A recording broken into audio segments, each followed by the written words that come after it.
Hello genius, how are you. आप सभी अच्छे होंगे। तो आज हम लोग पढ़ने वाले हैं पीएन जंक्शन डायोड। यानी पीएन जंक्शन डायोड में पीएन जंक्शन डायोड का जो रिप्रेजेंटेशन है, मतलब सिंबल क्या होता है, और PN junction diode as a half wave rectifier क्या है उसके बारे में पढ़ेंगे।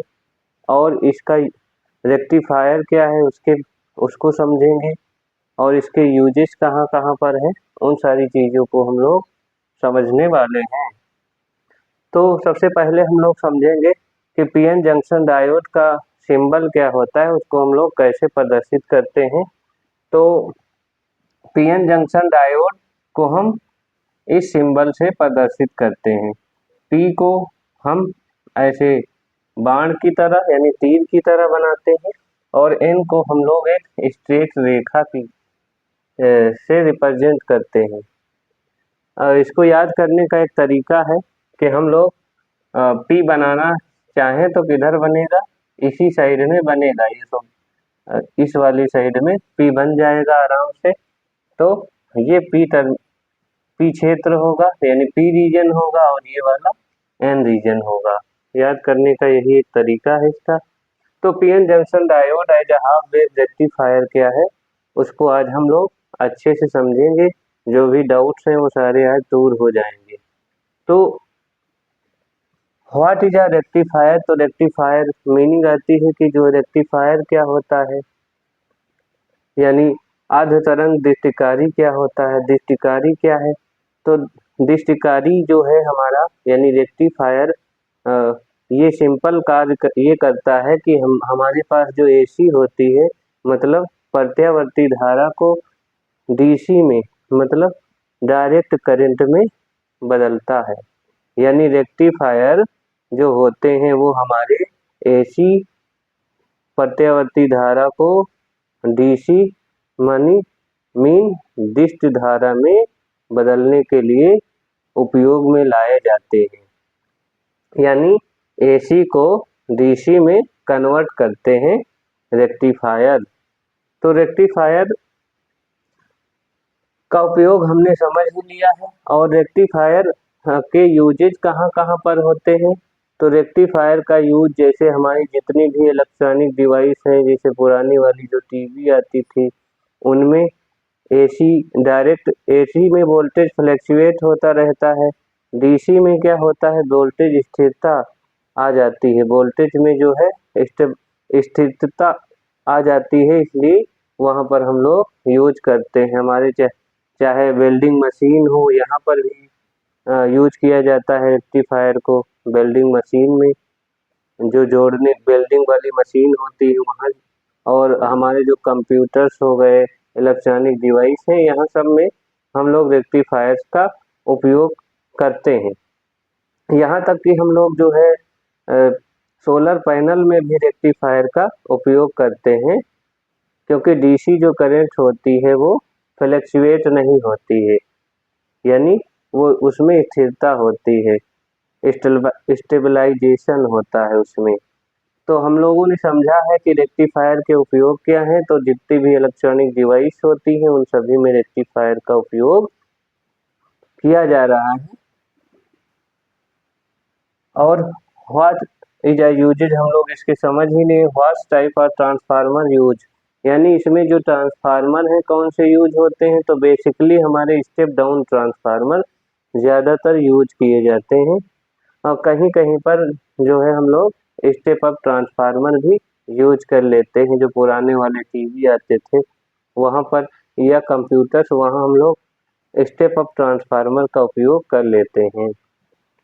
तो अब यहाँ पर हम लोग हाफ वेव रेक्टिफायर की वर्किंग समझने जा रहे हैं कि हाफ वेव रेक्टिफायर जो है एसी को डीसी में कैसे कन्वर्ट कर देता है।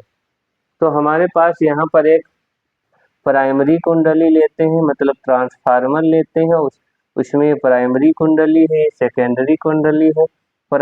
सेकेंडरी मतलब द्वितीय कुंडली, प्राइमरी मतलब प्राथमिक कुंडली। तो हम प्राथमिक कुंडली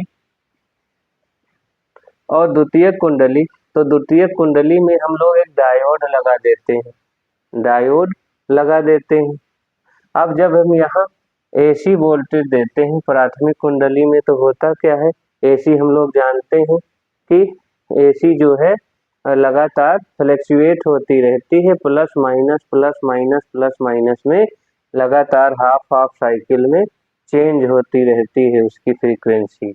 तो हम लोग यहाँ पर बात करेंगे कि जब अगर मान लो ये हाफ T/2 टाइम में ये AC का इनपुट वोल्टेज का ग्राफ हमारा बना हुआ है, तो अगर हाफ टाइम में की बात करें तो मान लें यहाँ अगर हमारा एज ए टाइम किसी समय पर नेगेटिव है तो यहाँ पर हमारा पॉजिटिव चार्ज होगा। अब पॉजिटिव चार्ज जो इन पॉजिटिव टर्मिनल होगा, क्योंकि यहाँ पर इंडक्शन हो रहा होगा, इंडक्शन के कारण इधर माइनस तो इधर प्लस, यहाँ माइनस तो यहाँ प्लस हो जाएगा। एज अ मोमेंट किसी एक पर्टिकुलर टाइम के लिए कह रहे हैं, हमेशा बदलता रहता है, लगातार फ्लक्चुएट रहता है, यहाँ माइनस हो जाएगा। तो इस तरह से जब यहाँ टर्मिनल ए पॉजिटिव हमारा होगा डायोड का, तो हमको क्या मतलब फॉरवर्ड बायसिंग होगा, क्योंकि P जो है पॉजिटिव पर रहेगा तो फॉरवर्ड बायसिंग होगी और हमको करंट मिल जाएगी और करंट C से D होती हुई चली जाएगी, तो हमारा लोड रेजिस्टेंस में धारा बहने लगेगी और ये आउटपुट हमको मिल जाएगा। यहाँ पर आउटपुट मिल जाता है। लेकिन अगर मान लो अगले मोमेंट अगले हाफ साइकिल में इस वाले में यहाँ पर अगर नेगेटिव आ जाएगा, A टर्मिनल पर नेगेटिव आ जाएगा और B टर्मिनल पर पॉजिटिव आ जाएगा, तो ये नेगेटिव हम लोग जानते हैं कि जो जंक्शन डायोड होता है हमारा, वो junction diode as a reverse biasing हो जाएगा। जब रिवर्स बायसिंग हो जाएगा तो यहाँ पर कोई भी वैद्युत धारा नहीं मिलेगी, तो हमको यहाँ पर कोई भी धारा देखने को नहीं मिलती है। ऐसे ही बार बार हमारा ये टर्मिनल बदलता रहेगा। अगले हाफ साइकिल में इस वाले हाफ साइकिल में अगेन ये हमारा जो ए है वो हमारा क्या हो जाएगा, पॉजिटिव हो जाएगा। पॉजिटिव जैसे होगा तो हमारा फॉरवर्ड बायसिंग होगा, यानी उत्क्रम अभिनत हो जाएगा। उत्क्रम अभिनत में फिर हमको अगेन वो विद्युत धारा बहती हुई नजर आएगी और आउटपुट वोल्टेज हमको मिल जाएगा। ऐसे बार बार ये सिचुएशन या क्रियाएं चलती रहेंगी, बार बार हमारा प्लस बार बार माइनस चेंज होता रहेगा। तो हमारा जो वोल्टेज होगा हम देखेंगे, जो आउटपुट वोल्टेज मिलेगा हमको कुछ इस तरह से मिलेगा, हाफ में मिलेगा, हाफ में नहीं मिलेगा, हाफ में आगे फिर मिलेगा। तो हमने देखा है कि यहाँ पर जो वोल्टेज है हमारा, अब सारा वोल्टेज क्या हो गया है, y एक्स के ऊपर बन रहा है, यानी एक्स एक्सिस के ऊपर, यानी पॉजिटिव हो गया है।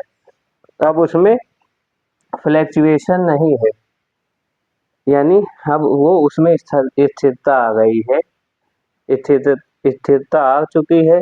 तो ऐसे ही बार बार वोल्टेज हमको मिलता रहेगा। नेगेटिव वाला वोल्टेज जो है हमको नहीं मिल पा रहा है। जब जब नेगेटिव टर्मिनल ये हो जाता है, रिवर्स बायसिंग की तरह वर्क करता है, यानी उत्क्रम अभिनत की तरह, तो हमको वोल्टेज नहीं मिल पाता है। आउटपुट वोल्टेज यहाँ पर हमको ये देखो नहीं देखने को मिल रहा, आगे और मिलता रहेगा। अब हम लोग जो है इसकी वर्किंग में क्या लिखेंगे, वर्किंग में आराम से हम लिख सकते हैं, जब हम लोग ट्रांसफार्मर की प्राथमिक कुंडली में इनपुट वोल्टेज देते हैं तो किसी क्षण जो है P हमारा मान लो नेगेटिव पोलैरिटी के साथ में है, तो A पॉजिटिव पर होगा इंडक्शन के कारण, प्रेरण के कारण।